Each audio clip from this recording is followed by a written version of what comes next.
देख रहे हो भैया, यूपी में कांग्रेस की डूबती हुई नैया, यूपी में काबा, सिर्फ और सिर्फ बाबा।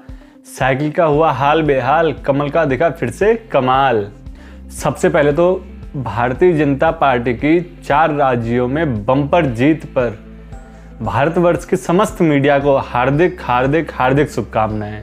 साथ ही साथ भारतीय जनता पार्टी की मेहनत और भारतीय जनता पार्टी के समस्त नेताओं, समस्त कार्यकर्ताओं को भी हार्दिक बधाइयां। भैया 2022 के उत्तर प्रदेश के विधानसभा चुनाव का खेल अब खत्म हो चुका है और यहाँ का हाल भी अब पता चल चुका है। कई क्षेत्र के कई लोगों को ये समझ भी नहीं आ रहा है इस बार कि खेत में तो गेहूं बोए थे तो ये धान कहां से उगाए। फिलहाल भाजपा ने 37 वर्ष बाद पुनः पूर्ण गठबंधन के रूप में उत्तर प्रदेश में सरकार बनाने जा रही है और बाबा जी इकलौते ऐसे मुख्यमंत्री हैं जो लगातार 5 साल के बाद फिर से उन्हें 5 साल उत्तर प्रदेश की जनता के लिए काम करने का मौका मिल रहा है। भाजपा गठबंधन को 273 सीटें मिली, समाजवादी गठबंधन को 125 सीटें मिली, तो बहन माया की माया 1 सीट पर सिमट गई। साथ ही कांग्रेस का फिर से हुआ हाल बेहाल, 2 सीटों पर ही बैठे इनके 2 लाल। अन्य को भी 2 सीटें मिली हैं। उत्तर प्रदेश के साथ साथ उत्तराखंड, गोवा, मणिपुर में भी भाजपा की सरकार बनी है, जिसमें उत्तराखंड में रिपीट सरकार बनने जा रही है। हालांकि वहां के मुख्यमंत्री धामी जी ने अपनी सीट जरूर गंवाई, लेकिन भाजपा बड़े अच्छे मार्जिन से उत्तराखंड में भी जीती है इस बार, तो इसके लिए भी उन्हें बधाइयां। चुनाव से पहले एक गाना या एक लाइन आप जरूर सुन रहे होंगे लगातार कि भैया धर्राई से काट रही है साइकिल। अरे ले भैया ओम थो साइकिल धर्राई से काट रही है भैया। पर साइकिल ने धर्राई से किसी को भी नहीं काटा। लेकिन यूपी में काबा गाना सुने थे ना, यूपी में काबा तो सिर्फ और सिर्फ बाबा। और ये भी सुन लीजिए कि बाबा नहीं जाएंगे मठ, बजाएंगे इस बार सब पे लठ।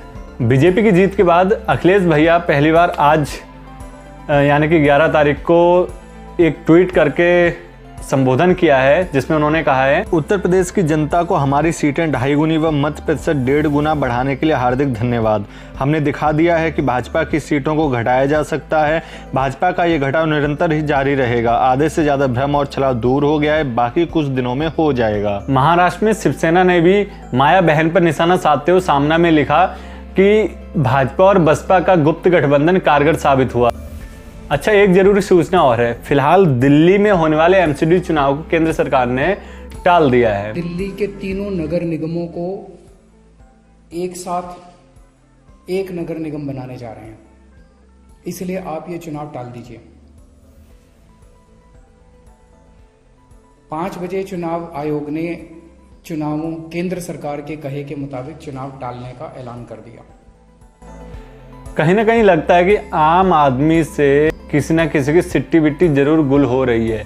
उत्तर प्रदेश में आपको पता है किसने इस बार भाजपा को जिताया? मैं बताता हूँ। उत्तर प्रदेश में इस बार भाजपा को जिताने में मुख्य श्रेय अगर जाता है तो वो है कानून व्यवस्था, बिजली व्यवस्था, राशन वितरण, राम मंदिर, और उससे भी ज्यादा भूमिका अगर किसी ने निभाई है तो वो है आपका अपना बुलडोजर और साथ ही साथ भारतवर्ष की पूरी मीडिया। सपा की 300 यूनिट घरेलू बिजली मुफ्त, किसान ऋण मुक्त, सिंचाई मुफ्त, पुरानी पेंशन योजना लागू करना, शिक्षा मित्रों की भर्ती करना, रोजगार देना, आदि आदि आदि फलाने फलाने फलाने जैसे सारे वादे धरे के धरे रह गए।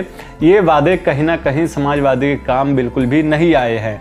सबसे ज़्यादा आपको बता दूं, उत्तर प्रदेश में जो 7वें चरण में चुनाव होने थे उस क्षेत्र में समाजवादी का पलड़ा काफ़ी भारी बताया जा रहा था, लेकिन वहाँ भी सारी की सारी सीटें बीजेपी को चली गई। जिन क्षेत्रों में सपा को बहुत मजबूत माना जाता था उन क्षेत्रों के भी रिजल्ट सपा के बिल्कुल विपरीत आए हैं। जैसे कि उदाहरण, हाथरस की घटना के बाद योगी जी की सरकार की कानून व्यवस्था पर उंगली उठाई गई थी, लेकिन सीट बीजेपी को गई। उसके बाद लखीमपुर में तो पूरा का पूरा शो कई दिनों तक चला। वही भैया गृह राज्य मंत्री के सुपुत्र ने जब किसानों पर गाड़ी चढ़ाई थी, लेकिन यहाँ की सीट पर भी बीजेपी ने कब्जा किया। इन सब चीजों के लिए भी हम कह सकते हैं कि भाजपा की ये, बीजेपी की ये बहुत बहुत बहुत बड़ी जीत है। इन सभी के लिए भी भाजपा को ढेर सारी बधाइयां। फिलहाल बीजेपी के कार्यकर्ता और बीजेपी के नेता सभी लोग कल से पुनः अपने अपने कामों में जुट जाएंगे। जनता के लिए काम तो करेंगे ही, साथ 2024 के चुनाव के लिए भी काम पर जुट जाएंगे।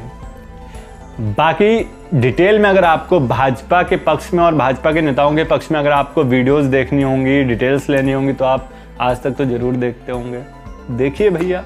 साथ ही साथ अंजना ओम कश्यप को भी फॉलो कीजिए। फिलहाल मेरा नाम है राहुल यादव और आप देख रहे थे दी नेताजी। नमस्कार।